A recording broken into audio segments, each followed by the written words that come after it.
for stopping by today. So y'all, we're gonna keep this going. We're gonna plant up some more containers. This one particularly right here, I was supposed to have been pulled, but then all of these beautiful calibrachoa flowers start to bloom again, because in the summertime when it was really hot, they just stayed stagnant. They really didn't bloom a lot. Some days they looked it like they were on the way out. Other days they shined, and then they just started coming back. But in order for me to continue to put color in for the fall and the winter, I gotta pull these. Now we have two containers that are just alike, but for some odd reason, as I'm creating the garden, I didn't like it down on the other end. And so we have the other one by the herb garden. It's pretty much the same with the same type of plants. The only difference is I think there was one plant I started from seed, and I was almost, I only had like maybe one left, so I popped it in there. But that has gone out too. So make sure that you stick to the end, because I want to share with you what I am going to put right here. Now I did a pause because I have been going back and forth, because once we get through with these big containers, then we have the hanging basket containers that we need to start working on as well. And I don't want the plants to clash. I really want them to like go together. And so I'm just torn on what I want to put in each of the pots. But I said for today, I'm not going to sit up here and keep focusing and changing. Just make sure, like I always tell y'all, just stick with me to the end, because right now I feel like with this speedwell, I have some purple and yellow violas that I want to put in here. But I didn't want to put the Dusty Miller in here, so I have something particular that I think will be okay and add some color. So stick with me to the end. So these are self-watering containers, y'all. We've had these for years. Now I'm gonna be honest with you, I don't think the gauge on here actually works anymore. So when we first got them, you would put the water in here. This was the gauge, and this gauge would tell you when it was time to be filled up once it got to the one. Now I know I've watered, I fill this gauge up, and it just kind of stays at these two little raindrops right here. So I really feel like they don't work anymore. But I still like them. What it does is it keeps waters down in the reservoir. And so what you can do is it waters the plant from the roots or the bottom of the plant up, so that the roots soak in all of the moisture. But I really like those, but I just didn't like them just having them the other one all the way at the end. So let me go ahead and get this pulled. Now we have speedwell in the other part of the garden.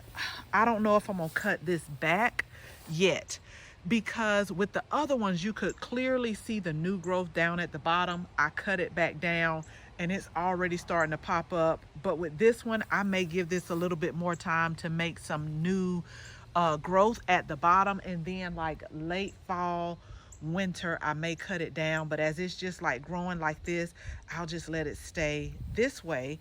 And so all I'm gonna do is top it off with some compost that we had left over, and just put the plants in. So let me go ahead, y'all. This is going to be a super short video.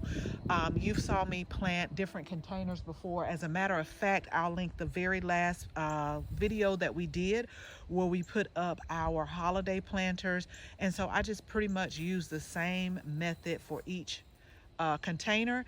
It's just the different plants that we put in here. So make sure, if you're new to gardening or you want to learn more about planting in containers, because it is a little bit different, planting in containers versus when you plant in ground and when you plant in raised beds, make sure you click the link in the description so that you can download the free container gardening guide. So let me show you what I'm working with before I add the water in the reservoir. and also clean up like all of the soil that I have somehow just got all over the plants. And then I also want to deadhead some of these spent blooms that are on the violas. But this is the color of them, which is a really just nice color. I can see it all come together.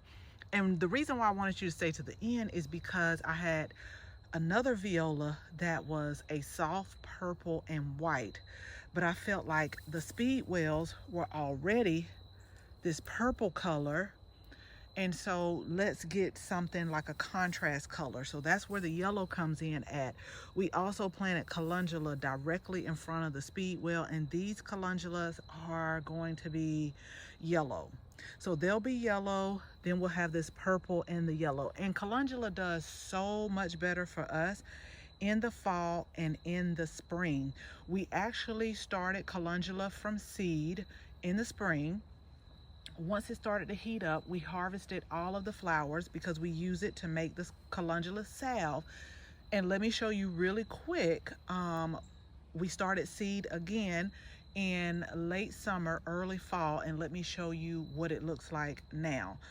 But before I take you back there, we're gonna clean this up. Did I break it? Yep, broke it off. I tell you, sometimes I don't try to be rough, but sometimes I can be rough. But I definitely want to just get all of this cleaned up a little bit better and get the spent blooms done. Now, this calendula that's in this container is called bonbon calendula. It doesn't get bigger than like 6 inches in height, 6 inches in width. The ones that we grow in the herb garden, those are more for medicinal purposes and teas. But let me take you back there really quick. So these are the ones that we started from seed, and they get about 8 to 12 inches in height. What I will tell you all is I think I lost about 4 of them during the time that I put them out.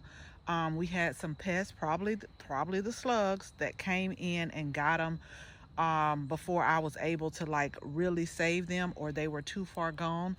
But every morning I come out here. I didn't do it this morning, y'all, but I'll do it tomorrow. I come out here and I harvest these blooms right here, and then I will just let them air dry, and then I'll save them, and then we'll make calendula salve, and then I also use them in tea. But this is a different type of calendula that gets a little bit taller and has more medicinal properties. Okay, so here's the other container, and we're going to do the exact same thing. And before long, y'all, I just have to figure out where I want it, but I probably will have to move this container as well, or either get Chris to cut back some of these magnolia branches again to allow more light back here. But I'm still going to plant it up the exact same way that I planted the other container that is in the front.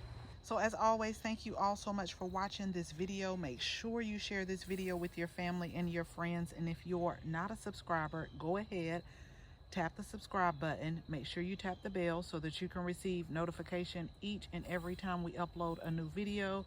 Again, thank you all so much for watching, and until the next video, bye bye.